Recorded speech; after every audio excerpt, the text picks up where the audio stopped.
ദൈവം തന്നതല്ലാതെ ഒന്നും നമ്മുടെ ജീവിതത്തിലില്ല. പ്രിയപ്പെട്ടവരെ, ഒരിക്കലൊരു അമ്മ പറഞ്ഞു വെച്ച വാചകം ഓർത്തു പോവുകയാണ്. അച്ഛാ, ജീവിതത്തിൽ ഒത്തിരി പ്രശ്നങ്ങളുണ്ട്, പ്രതികൂല സാഹചര്യങ്ങളുണ്ട്. ആ കാലഘട്ടത്തിലാണ് ഒരു ധ്യാന അവസരത്തിൽ പരിശുദ്ധ അമ്മയുടെ വിമല ഹൃദയ പ്രതിഷ്ഠയെക്കുറിച്ച് ഈ അമ്മ അറിയുന്നത്. ജീവിതത്തിൽ കുടിയനായ ജീവിത പങ്കാളിയുടെയും വിശ്വാസം നഷ്ടപ്പെട്ടു പോയ മക്കളുടെ മുന്നിൽ ഈ അമ്മ മാതാവിൻ്റെ വിമല ഹൃദയത്തോട് ചേർന്ന് നിന്ന് പ്രാർത്ഥിക്കുകയാണ്. ജീവിതത്തിൽ എല്ലാ പ്രശ്നം മാറണമെന്ന ആഗ്രഹത്തോടെയല്ല, എല്ലാത്തിനെയും അതിജീവിക്കാനുള്ള കൃപ എനിക്ക് ലഭിക്കണമെന്ന ആഗ്രഹത്തോടെ ഞാൻ ആരംഭിച്ചു. ഈ ദിവസങ്ങൾ കടന്നു പോകുമ്പോൾ പ്രതികൂലങ്ങളൊന്നും മാറിയില്ല, അതിൻ്റെ അസ്വസ്ഥതകൾ കൂടി വന്നു.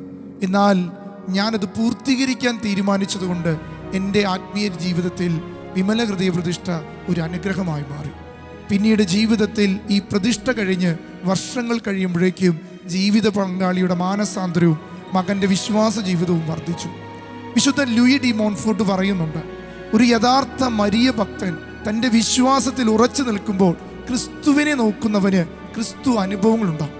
വചനം പറയുന്നില്ലേ, അവനെ നോക്കിയവർ പ്രകാശിതരാകും. ഈ അമ്മയുടെ പ്രകാശം കുടുംബത്തിലേക്ക് ദൈവിക ചൈതന്യമായി.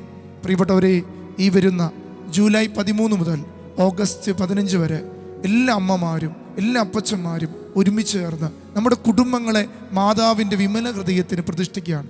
ഇത് കുടുംബ നവീകരണത്തിൻ്റെ, കുടുംബ വിശുദ്ധീകരണത്തിൻ്റെ കാലഘട്ടങ്ങളിലേക്ക് ഒരു മുന്നറിയിപ്പായിട്ട് മാറട്ടെ.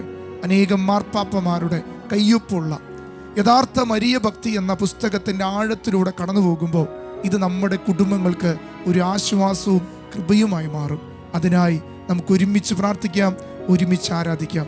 നമ്മുടെ കുടുംബങ്ങളെ ദൈവത്തിൻ്റെ ആലയങ്ങളായി മാറ്റാൻ നമുക്ക് പ്രാർത്ഥിക്കുകയും ചെയ്യാം.